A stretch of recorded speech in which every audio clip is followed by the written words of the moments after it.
आप सभी तरह की वीडियोस को लाइक करते हैं। हम भी आपसे आशा करते हैं कि अगर आपको गुरुजी की यह वीडियो अच्छी लगे तो कमेंट बॉक्स में वाहे गुरुजी लिखें और इसे लाइक करें।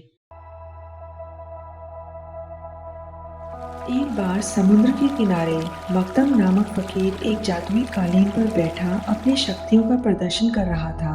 वह और अधिक अलौकिक शक्तियां प्राप्त करने की लालसा में ध्यान मगन था। उसी समय श्री गुरु नानक देव जी वहां पहुंचे, जहां मकदम अपने चमत्कारों का दिखावा कर रहा था। मकदम ने गुरुजी को देखते ही उन्हें अपने साथ समुद्र की सैर पर चलने का प्रस्ताव दिया। गुरुजी ने मुस्कुराते हुए कहा कि उन्हें वहां कोई नौका दिखाई नहीं दे रही।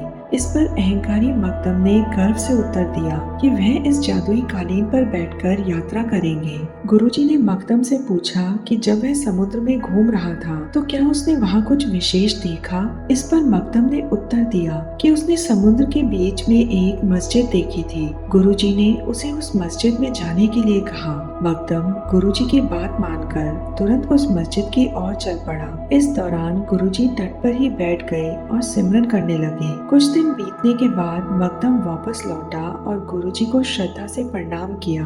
गुरुजी ने मुस्कुराते हुए पूछा कि उसकी समुद्र यात्रा का अनुभव कैसा रहा। मकदम ने बताया कि जब वह वहां पहुंचा तो उसने देखा कि 20 पीर अल्लाह की इबादत में लीन थे।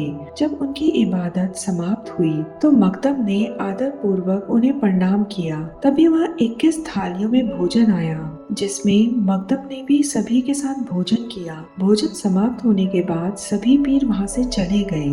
कुछ समय बाद मकदम ने समुद्र में एक जहाज को गुजरते हुए देखा, लेकिन अचानक आए तूफान के कारण जहाज डूबने लगा। यह देख मकदम ने अल्लाह से प्रार्थना की और उसकी दुआ से वह डूबता हुआ जहाज सुरक्षित बच गया। उस रात 20 फकीर दोबारा मस्जिद में लौटे, लेकिन इस बार उनके लिए भोजन नहीं आया। अगली सुबह वह सभी मकदम को वहीं छोड़कर वापस चले गए। थोड़ी देर बाद मस्जिद हिलने लगी। यह देखकर मकदम के मन में विचार आया कि उसे मस्जिद को बचाना होगा। उसने फिर से अल्लाह से प्रार्थना की और मस्जिद गिरने से बच गई। उस रात 20 फकीर एक बार फिर मस्जिद में आए, लेकिन इस बार भी भोजन नहीं आया। एक फकीर ने कहा कि अवश्य ही किसी ने खुदा की मर्जी के विरुद्ध कुछ किया है, तभी भोजन नहीं आ रहा। खुदा जो भी करता है उसे हमें हाथ जोड़कर विनम्रता से स्वीकार करना चाहिए।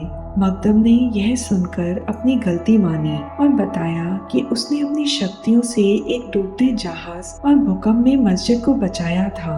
पीर यह सुनकर नाराज हुए और बोले कि यह स्थान किसी धार्मिक गुरु या राजा के लिए नहीं है, क्योंकि वह सांसारिक मोह में रहते हैं और घमंड से ग्रस्त होते हैं। जहाँ घमंड होता है वहाँ ईश्वर नहीं आता। मकदम बहुत शर्मिंदा हुआ और कालीन पर बैठकर जाने लगा, लेकिन उसका कालीन हिला तक नहीं। पीरों ने उसे गुरु का ध्यान करने को कहा। श्री गुरु नानक देव जी का सिमरन करते ही वह समुद्र तट पर लौट आया। गुरुजी ने उसे समझाया, जब इंसान ईश्वर को भूलकर मोह माया में फंस जाता है तो अहंकार बढ़ता है। तुमने शक्तियाँ पाने के लिए कष्ट सहे, अगर यही प्रयास ईश्वर की भक्ति में लगाते तो सच्चा ज्ञान मिल जाता। गुरुजी ने मकदम से कहा, हंस का दिमाग चील का हो गया है। तुमने जहाज और मस्जिद बचाई, लेकिन घमंड कर बैठे कि यह तुम्हारी शक्ति थी, न कि ईश्वर की। घमंड से सब किया कराया व्यर्थ हो जाता है, इसलिए तुम्हारा कालीन नहीं चला।